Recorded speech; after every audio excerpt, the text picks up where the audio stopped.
Greetings everyone, and welcome to my coin collection.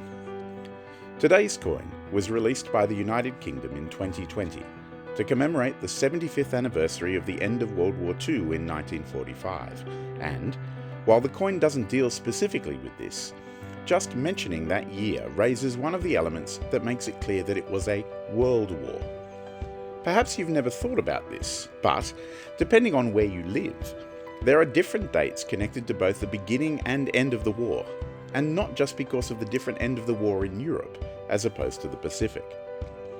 For instance, while many in the West think of a 6-year war beginning on September 3, 1939, apart perhaps for some in America who did not join the conflict until after the attack on Pearl Harbor on December 7, 1941, the Sino-Japanese War, which is included as part of World War II, is generally dated to July 7, 1937, when a disagreement between Japanese and Chinese troops in Peking escalated into a full-scale invasion known as the Marco Polo Bridge Incident.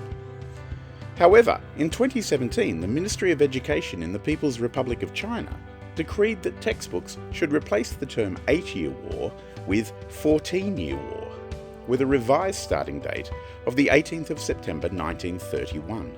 The date of the Japanese invasion of Manchuria in northeastern China. There are problems with this date because the Tangu Truce of 1933 brought a ceasefire which seemed to officially end hostilities in Manchuria, so some argue that the conflict was not continuous from 1931. At the other end of the war, which this coin commemorates, the dates are also debated, although here the time differences are not so great. For instance, on May 7, 1945, Alfred Jodl, on behalf of Hitler's successor Gross Admiral Dönitz, signed an unconditional act of military surrender, with a ceasefire coming into effect at 11:01 p.m. Central European Time on May 8th. However, Russian objections meant that an amended version was signed in the early hours of May 9th by Wilhelm Keitel, Jodl's boss, in front of Soviet Marshal Georgy Zhukov and a very small Allied delegation in Berlin. Russia, and some others, celebrate May 9th as Victory Day, while in other countries VE, or Victory in Europe Day, is celebrated on May 8th, the day the ceasefire was officially slated to begin.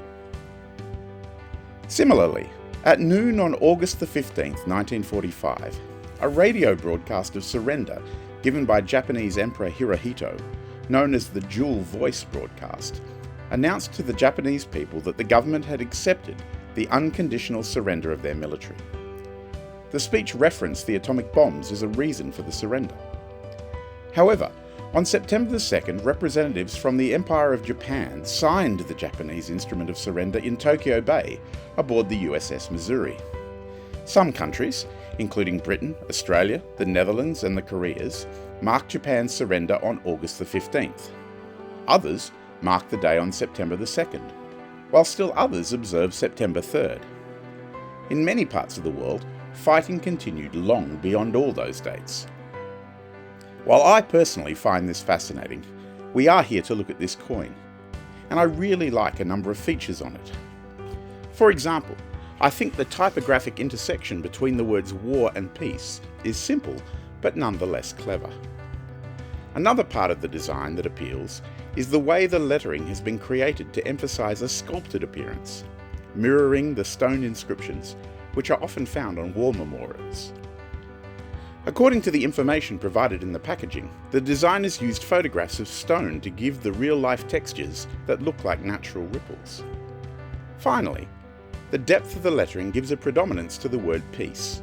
It stands out in such a way that it subtly suggests the war has given way to peace. The colour of the packaging is also understated, but fits the theme, looking like the marble that was used on many memorials. I hope you've enjoyed looking at this coin with me. If you have, please hit the like button and perhaps consider subscribing to my channel so that you do not miss any of the future coins in my collection.